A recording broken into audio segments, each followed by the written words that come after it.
Welcome to 1031 University. I'm Paul Holloway. Today we are going to talk about who can be a qualified intermediary. So you're doing a 1031 exchange. There are companies out there like Accruit that say we can be your qualified intermediary. But what actually makes us qualified?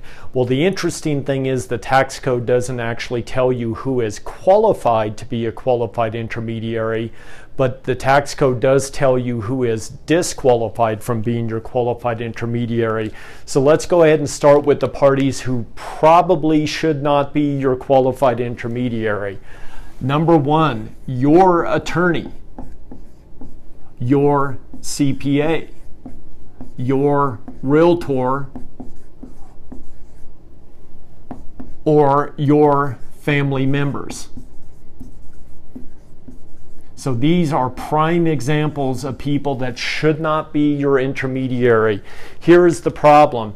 The tax code wants to make sure that the party that is holding your proceeds is truly neutral and does not have any agency relationship with you.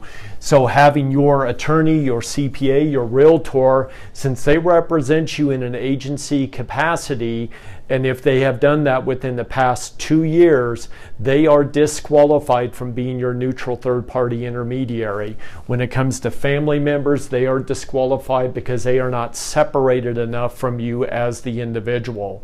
So these are classic examples of parties that should not be your intermediary. To clarify, an attorney, a CPA, a realtor, all parties could be a qualified intermediary, but what they want to do is look and say, do they have an agency relationship with the taxpayer who wants to do the exchange? If that is the case, they are disqualified. So these parties should not be the intermediary. So that is why you'll find a lot of times title insurance companies that have exchange affiliates, they're a great neutral party that can act as the intermediary. There are banks out there that can do it, and there are companies like Accruit that can handle all aspects of 1031 exchanges.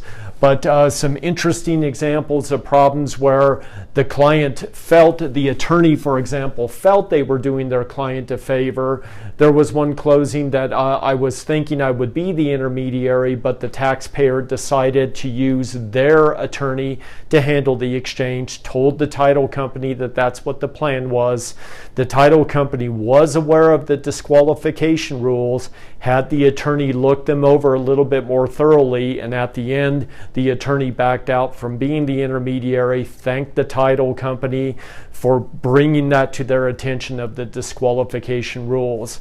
I had one example of where a former employer of mine wanted me to be their intermediary on a personal investment property that they were looking to sell. I had to tell my boss that I could not be their intermediary, and after the boss joked with me about why he would have to fire me, I calmly smiled at him and said, I am your employee.